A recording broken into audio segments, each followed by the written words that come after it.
like to begin our housing report panel discussion, and I'm pleased to introduce to you our three panelists. Buck Wilson, who's the president of the Board of Realtors. Come on up, Buck.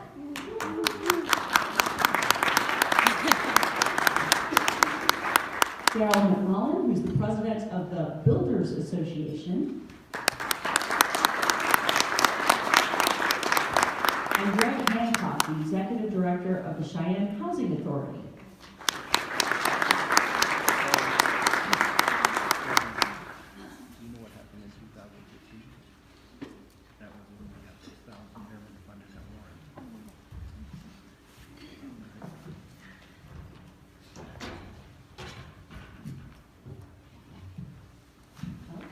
So let's start with introductions of each of you. So tell us a little bit about yourself and please explain your role in the real estate and housing industry. And we'll start conveniently right here with Craig, who happens to be right next to me. How close does this need to be? Does that work? Okay, good. Greg Hancock, I've been in the housing industry, the affordable housing industry, either in working with nonprofit organizations that develop and manage housing, or in the housing authority arena for pushing 30 years. Time flies. I've been here in Cheyenne since May of 2013. And you also wanted to kind of what the housing authority does. A key thing to keep in mind is that the Cheyenne Housing Authority is a governmental entity. We have the pleasure of administering federal programs that are very heavily regulated. Our two primary programs are the public housing program, which units are owned and operated by the Cheyenne Housing Authority. We maintain those units, we manage those units. There are 266 of those units in Cheyenne, and we, in Cheyenne, administer approximately 1,000 housing choice vouchers and cooperate with privately owned rental landlords to place qualified households in those units. We have a pretty good impact of about 1,300 households through those two primary programs here in Cheyenne. Daryl, would you like to introduce yourself and tell us your role in the housing industry? Sure, I'm Daryl McMullen. I've been in the housing industry and / development, did some development, building houses for roughly 15 years. President of the Southeast Wyoming Home Builders Association, which represents, I don't want to say the majority of the builders, but pretty close.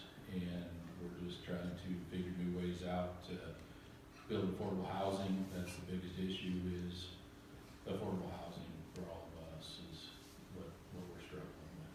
So, thank you. Yeah, and we just got done with the awesome parade of homes a few weeks ago, so congratulations on that. My name is Buck Wilson. I'm a real estate agent here in Cheyenne. I've been practicing for over 15 years. I work at No. 1 Properties. I serve as the president of the Cheyenne Board of Realtors, which encompasses over 400 real estate agents here in Cheyenne.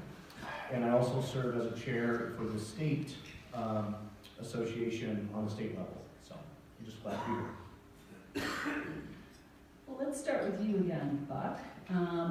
What is your association's perspective of the Laramie County housing market? And can you, all of you, answer this in your own turn, but can you please share some facts about the current housing market? Yeah, obviously it's changed. It's changed drastically. Currently we have over 300 homes on the market, which is a low number.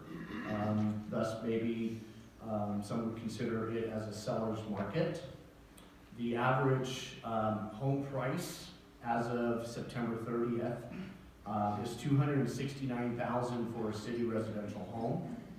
We break that out with rural properties as well, so that does not include something with an acre or more of land typically, at $412,000. So we have $269,000 in town, 412 as an average sales price out of town.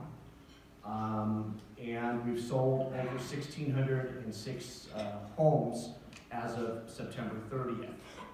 Last year, we sold over 2,034 homes, and my perception is we probably will exceed that number by the end of this year. Just to give you a little perspective, in 2013, the average single-family home was $200,226, and the average rural property was $298,893. So you can see the significant increase on the housing prices. So. Carol, how about you? What is your perspective on the Laramie County housing market and some facts about the current market? Well, in our housing market that we're seeing from builders, permit-wise, in 2019, as of to date for the city, there's 118 permits pulled. Last year, 2018, for the full year is 165. So we are probably going to surpass that pretty easily. And as Buck had mentioned in the county, we're also looking in the county right now. Last year total was 279 permits. This year we're 278 as of September. So as you mentioned earlier, building for us seems to be going very well, very strong. Again, I find most of our issues as builders is price of land, supply and demand. Obviously, it's going up quite a bit, and then also the workforce. I mean, we are competing with Colorado. I went to a meeting yesterday in Colorado. Their housing's up 1.9% just in Fort Collins. Well, a lot of our workforce, subs, etc., they go from Wellington, Fort Collins to us. There's a lot of people we share. So there's a big pull going south there, going south, I'm sorry. So Greg, I think you have some information in some slides. So we'll show these. So first, if I may, let me give the Housing Authority focuses essentially on rental housing. And from our perspective, the housing market is tight. We have, as mentioned, those two primary programs, public housing and the voucher program. We have over 1,000 households waiting to get one of the 266 public housing units, and we have over 2,000 households that are waiting for a housing plus voucher, of which we have 1,000. So there's some information that is generated through a partnership with the Wyoming Business Council, with WCDA and others, and that's flashed up on the screen. They did a statewide analysis of the housing market and what's affordable to different households at different income levels.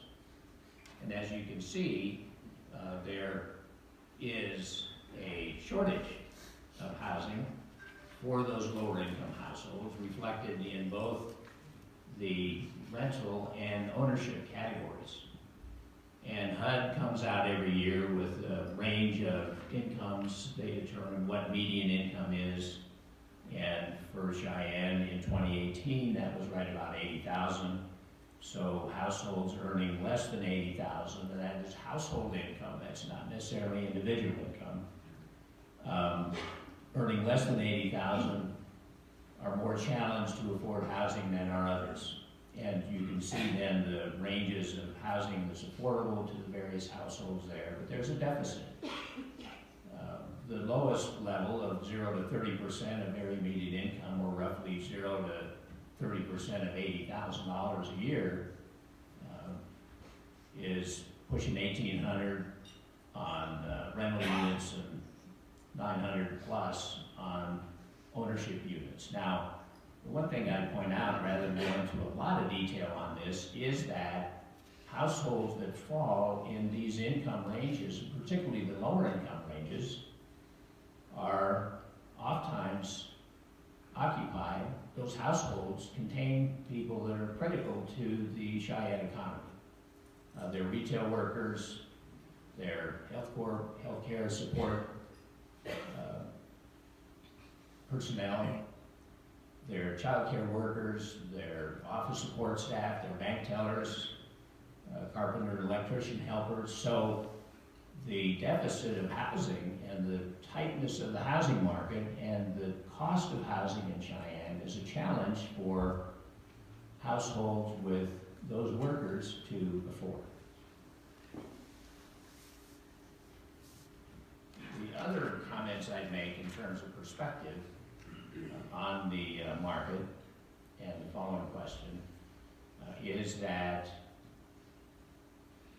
as the demand for housing goes up, typical economic supply and demand, costs rise.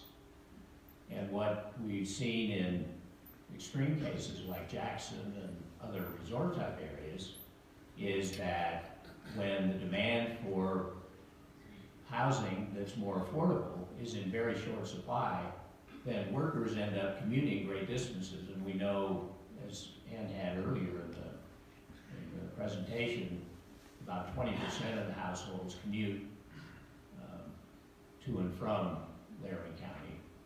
And we would see as one potential consequence of a continuing rise in prices and the lack of affordability of housing in the Laramie County area could be that we see a greater number of commuters, or that they would just commute and stay and relocate somewhere else, creating an even tighter labor market here in Cheyenne. Well, your moderator screwed up because this was supposed to go to your next question, but we'll use that as a segue. You talked about some of the economic consequences of the housing inventory shortages for housing for folks with incomes between $25,000 and $50,000. So, is there anything else you'd like to say about that, and then we'll ask our other two panelists. I'm not sure who messed up, whether it was you or me, Ann, but we got the information out. That's the main thing. So no, I've said what I wanted to on that. Thank you. I guess for our position as builders, guys, the regulation, according to the National Home Builders Association, is 25% of the cost of a house. And where I'm going with this is, I'll give you an example, like tap fees here in Cheyenne, Wyoming. They're $10,040. It doesn't matter if I build $1 million house or a $200,000 house, I'm paying the $10,040. The other issue on it is the land development. And I'll just use Lummus for an example. They turned, I don't know how many acres it is exactly, into residential house lots, and they're doing that right now. Well, their tax burden almost triples, if not more, on paying for those residential lots. Us as customers / builders, you're paying for that. I mean, that developer is putting that fee into that lot. So do we need all that revenue right off? Do we not? The developer puts in the paved roads, the curb gutters, utilities. So there's ways to make this a little bit cheaper, but we've got to do it with some regulation and try to pass it on is what we see as builders. The other thing, like they're saying, commuting, they're exactly right. I get a lot of customers from Colorado. It's too expensive in Colorado. They feel it's too expensive there. They come here, it's cheaper. So does that mean we're going to push our people from here to Pines Bluff, to Chugwater, to et cetera? I'm sure. Pines Bluff has lots for $20,000. We can't touch a lot for $20,000. So, I mean, our income's going to have to go up for people and or try to get a little bit cheaper housing. And this study that we have all in front of us, we had brought it up before, it doesn't figure in interest rate hikes, it doesn't figure any of that stuff in here. So it'll help us a bunch to try to do some regulation changes. And the other one was the fire suppression system. They wanted to put fire sprinklers in every house. I mean, that's just a cost to us as consumers. So that's all I have. Yeah, and he brings up a very critical point. I mean, when your lot costs are $50,000 to $80,000, you're building a $200,000 home, you're right at the median without any real estate commissions or profit for the builder or any of those other elements. And so it is key. I mean, it starts from the ground, and then we try to figure out how we can build a home that is, one, attractive, meets all the things that people want in today's market, and have it affordable. So, by the way, we do have several subdivisions coming about.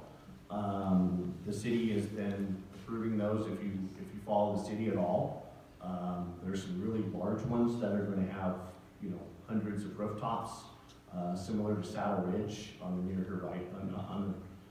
near horizon, and I think that will give more competition to potentially have some, you know, housing negotiations, or you know, is one neighborhood better than the other? I don't know, but I guess we'll just see as time comes along. But that is going to be something that we're going to start to see very soon. So. Well, that's a great segue right there, because the next question is about solutions that can be implemented as a community, and any developments on the horizon that are addressing this population's need. Anything else you'd like to say there? Yeah, we just don't have enough information yet. We've heard of some numbers of what lot costs are going to be, and we've seen that, and they're high. I mean, but they're competing with everybody else that's currently in our marketplace. So, you know, when I talk about the average sales price, you go to Colorado, that number is hundreds of thousands of dollars more. So when we tell them, you know, your average sales price in Cheyenne is $269,000, that's affordable for folks that are making maybe a higher wage in Colorado. So, something to consider. As I had mentioned earlier on the regulation side of it and everything, the city, obviously, they want you to do so much sidewalk, trees, et cetera, for developments, and maybe that's something where the developer/city can get together and do it in stages versus all up front and et cetera. And I do know they have done that in the past and in the present, but that would help a lot on affordability as far as the developer being able to generate some revenues to pay for all this extra stuff they want to have. Great. Do you have any thoughts you'd like to share on this question? I would, and some are similar to what's already been said, but that is to, when we look at a shortage of land and we look at how that translates into the final cost of housing, anything that can be done to increase the density of housing and certainly have it be livable, more duplexes, maybe other types of higher density housing, that would help reduce land costs, or help reduce land use and reduce costs. Another factor that was mentioned is the regulatory side of things, and to a housing developer, time is money. To everybody, time is money. And anything we can do to abbreviate the approval process for building permits, to acquire tap fees, to reduce those fee costs, but also to streamline the development process so that it will take less time, means that it will cost the developer less to get a development approved, and it will reduce the housing cost. Another thing that would be beneficial from my perspective, and I think Darryl mentioned that approximately 25% of the cost of housing is a consequence of regulation. We, the Housing Authority, being funded by the feds primarily, and struggle daily to comply with the intricate regulations levied by the feds. Anything we can do to reduce dependence on federal funding and much of what is classically called affordable housing. I mean, as we all know, housing is affordable to whomever can afford it, right? But when you look at those workers mentioned earlier, the bank tellers, the retail workers, and others, that's where kind of from the nonprofit or housing authority perspective, the term affordable becomes more meaningful. Those households that earn less than their median income. And so anything we can do to reduce the housing costs, to stabilize those households, would be helpful. And now, most of the funding that fills the gap between the actual development cost and what's affordable to the household is federal money. And federal money brings more regulatory burden. So if we can avoid that, that would be advantageous. Gerald, you've been getting off easy because you get to go second every time, so you get to go first this time. I'm going to kind of squish two questions together here. I think according to this housing study, we need 3,000 homes immediately, 10,000 within 10 years. So looking at available resources, how is that possible? And I think we've heard all of you say a number of things that are barriers to meeting market needs, but what do you think some of the ones that maybe we haven't identified yet are? Well, we feel that some of it obviously is just for the age of the younger generation. NHB did a survey of younger people of 18 to 24. It was 25% less of those folks wanting to go into the construction field. The other thing that they surveyed is there's 60% college graduates. So they come out, they got a graduate. The other 30%, they go to college. They come out with student loan, and they also have no degree. Some of those people really need to think about going into the trades. Right now, we're doing, LCCC is doing a big trades program to Gen X, trying to get younger people into the housing market, construction market, etc. Most of the younger generation, and this has been brought up, hey, they don't want a bigger house, they don't want to buy a house. Well, the numbers are showing that that's just not true. What it's showing is lending age is like 31 to 32, so that first home buyer is a little bit older. They're living at home longer, from about 24 to 28 years old, staying at home, therefore they're not buying a house yet. So it's coming. I mean, they're NHB is predicting the next 10 years, you are going to have a strong demand on people wanting to buy houses because they're going to be moving out, getting the jobs, etc. But our biggest stress is, hey, maybe college isn't for you. Go do a trade. Right now, you've got people in the trades that are making better livings than the high school counselors and everything else at school. So there is a good demand for trade and service work in homes. And those tradesmen are making more money than some real estate agents too. Just saying. You know, I think one perspective when I hear this question is, we are very fortunate here in Cheyenne. We have a lot of good things going for us. The graphs show it, the economy shows it. I mean, we're doing well, so we should all celebrate that in some aspect or another. Growth is inevitable, it's going to happen, we're seeing it, and that comes with some challenges too. Traffic, crime, and housing. I mean, it's where we put them all. So I'm hopeful that these subdivisions will continue to grow and blossom as they are coming along. But we got to figure out ways of getting prices down, and that's, you know, at the end of the day, that's the challenge. So. What are you, Greg? Sorry, I sounded like a frog just then. I apologize. What are your thoughts on this? Which topic would you like me to discuss? Well, we need 3,000 homes immediately, 10,000 within 10 years. How do you get there, and what are some of the barriers besides some of the ones that we've identified, the regulations and cost of construction?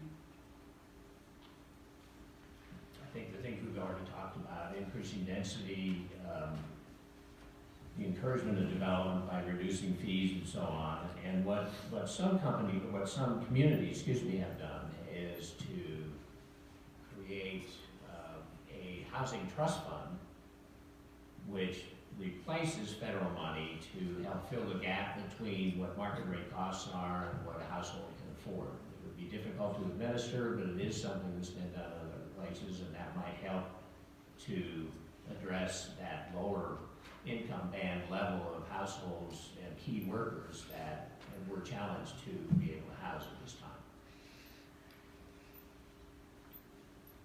Well, what I'd like to do is see what questions we have from the audience, because I have some more that I can ask, but let's see if there's anybody out in the audience that would like to ask this panel a question before. I have a question about the other side of the equation, the wages, and specifically, we have some information about what has happened over the past few years as, say, in terms of your graph, in terms of wage level in general, both Laramie and Laramie County, and then also specific to the trades. Do we have any information about what wage levels have done, like say in the construction industry over the last 10 years or so? Yeah, I don't have that info. I don't have it on the wage per se. I can tell you it's paying subs that our business in the last 10 years, it's gone up 10 to 20% very easily on paying subs, which doesn't sound like a huge amount, but with the increase of lumber, the increase of all the other products in there, it's gone up, considerably for that aspect. And the other thing I want to bring up real quick on Greg's deal on density, density would help us tremendously. Well, let's be honest, everybody in Wyoming here, we don't want our neighbor to be closer than 5 acres. We don't want it. So that density product it's available. And us as builders would love to build it, but we don't like to spec it because everybody's like, I don't want to live right next to him or her or whatever. So it would be a very affordable way to help. And I know that didn't answer all your questions there, but hopefully helps you a little bit on the subs. I do know my electrician and plumber friends, their employees make pretty good wage, having that trade. We know welders make good money in this town. And it goes back to, I think, we have a great push. I mean, we have a community college that's pushing trades and having programs that are enticing. They're showing up to the grades, the high schools at, grade 10, telling them, hey, come look at these programs. And I think that is key. Question? Yes, sir. Yes, Darrell, you mentioned we don't like our neighbors any closer than 5 acres away. But I don't think you can put that back on the consumer or the home buyer. We've got 40 acres being burned out of the eastern part of the county with one house on it, and a lot of people don't want 40 acres. That's the way it comes. That's the way it's developed in the interest of the economy. How do we address that? Thank you. I think it's back to, like I say, we don't want, the person that's wanting 40 acres is not gonna come buy a house from me in Saddle Ridge with a shared driveway. And I guess that's my point is, we've got the product in town that's probably just as affordable as the house that's out of town on 40 acres, unless they're building a very small house, meaning 1,200 square foot or less on that 40 acres. So I guess my point to it on it is consumers, us to build cheaper is density. That's kind of the question is, hey, how do we make it more affordable? What the people I feel that they want is not much closer than that. I mean, when I say 5 acres, the interior subdivisions, etc., I mean, that's acceptable. But as soon as we start putting apartment complexes together, townhomes, a lot of other, as we see in Colorado, I mean, you can't even drive down some of their alleys with a F-350 truck because you can't make the darn turn. Well, most of us here have a truck, etc., 150, etc. We don't want that type of lifestyle is what it feels like. So we're asking for cheaper, but we're not willing to get closer per se. And us as builders aren't willing to spec that because it's not a big buying product from us as builders.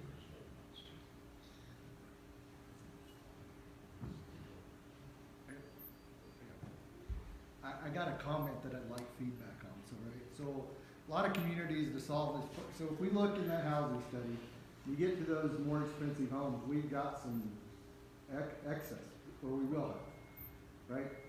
So I'm interested that we're sitting here talking about lower cost homes, and a lot of communities, their goal, and a lot of states, their goal would be, let's not worry about as much about the cost of housing as we do about wages, and drive wages up to meet our economy, right? And so you're upscaling, because that's where you can come up with numbers quick, is somebody sells their home, the new home buyer goes into that house, and that's what it feels like on the outside, that we are not getting done right now, that we're focusing on too many moderate range wages, and we need to change some policy, some regulations to change that in our state.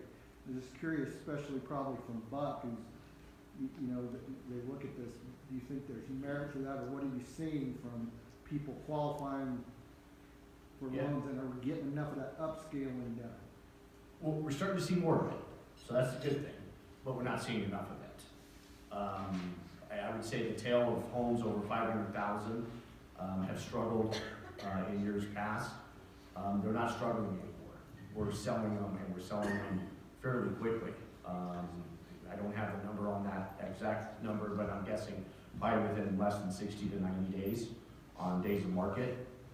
We are seeing some drops in the negotiations, but I mean, we're selling $700,000 to $800,000 homes here in Cheyenne, Wyoming, and they're selling, which is phenomenal. I think in the perfect world, if we could continue to focus on, you know, those higher level jobs and enticing retirees that are that are well set up into town, I think that is the bullseye. That's winning gold star all day long, and trying to find that. You know, we have clients that would love to move up, but they just can't find anything that's suitable. So that means, you know, that's kind of a domino effect as well. So, you know, you got somebody who's lived in their home 15, 20 years, has really good equity, looking at a $400,000 home that meets their lifestyle, less stairs, a little bit of openness, some storage, you know, maybe 3-car garage.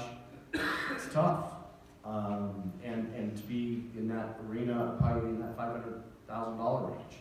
And so what would happen if there was more of that, those homes that, you know, might sell for $300,000 or $250,000 range, then become fixing the maybe more affordable arena, and they're moving on with a higher priced home. So I think if you can paint that picture and we all can work together on it, I think it's absolutely fabulous, and I know it'll work.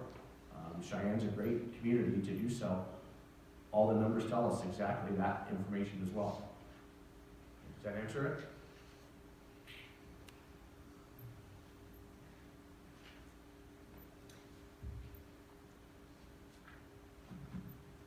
That's it? Well, no, that's not it. I have more questions.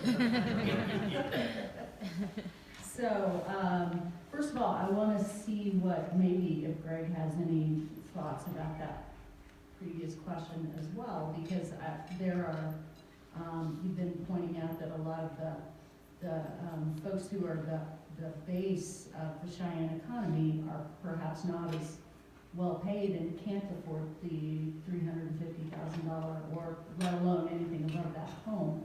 What are your thoughts about that? Not to put you on the spot, but I just did. Now that you have it, so you have it. Well, you know, part of what we're seeing is, and typically, just like housing is supply and demand, when there's great demand, costs go up. The housing authority is paying 25+% more now for wages than it did about 3-4 years ago, because workers are in short supply. So that if there were a greater supply of workers, maybe that wouldn't necessarily be the case, but that's one result of the tight labor market that we have, is supply and demand and increasing wages to be able to recruit and retain valuable employees. But of course, part of that recruitment and retention is housing, and housing that's affordable. And as we've all acknowledged, that's a challenge. I think part of it, and I comment on a question earlier, part of what comes to mind in regard to housing and kind of maybe the standard dream of a lot of households in Wyoming is to have space, like we discussed. And changing that perspective to something that is more dense, that is more affordable, is an educational issue. And not one easily accomplished. A builder's not going to want to build something that there's no market for. And yet, if we could, through education and lay out the benefits potentially of greater density equals lower cost equals greater affordability, maybe that can go hand in hand with a changing perspective and changing the public's interest or appetite for different types of housing products. Well, I'll just ask one kind of wrap-up question here. Buck, we'll start on your end. Where would you like to see Cheyenne in the next year or 2 years when it comes to housing?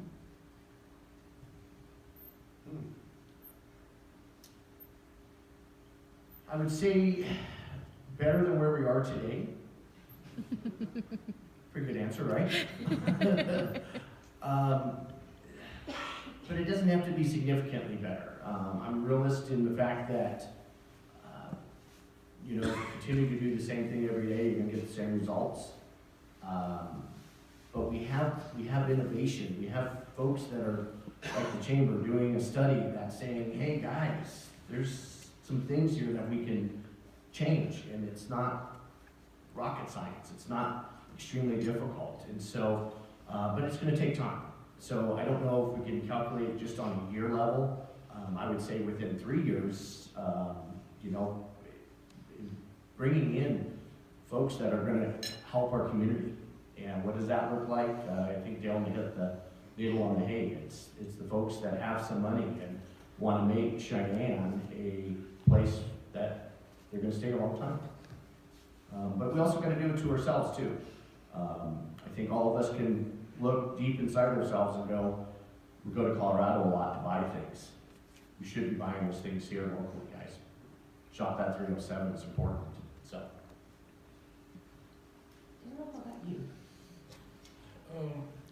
Overall, guys, I believe the housing market's going to continue growing very strong from a builder's perspective.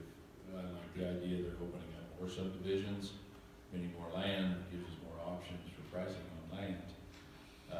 But it does go back to regulations, try to help out with some tax, like we had spoke earlier.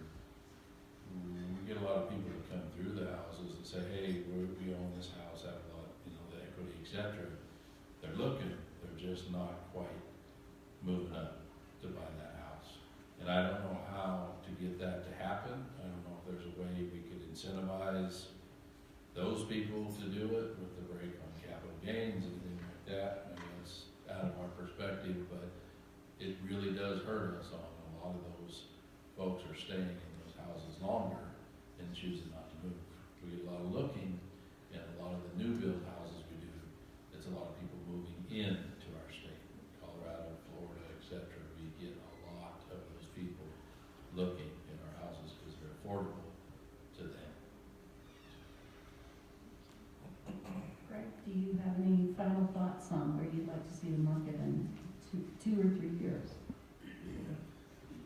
Well, 1 or 2 years. I'm glad you extended it a bit because 1 or 2 years is a very short period of time in the housing arena. When you look at development of a concept through the process of approvals and implementation, when you look at often, particularly if you're looking at a tax credit funded or federally involved funding of housing that's affordable to lower income households, you're talking 2 or 3 years. So I think it'd be great to have a long-term view.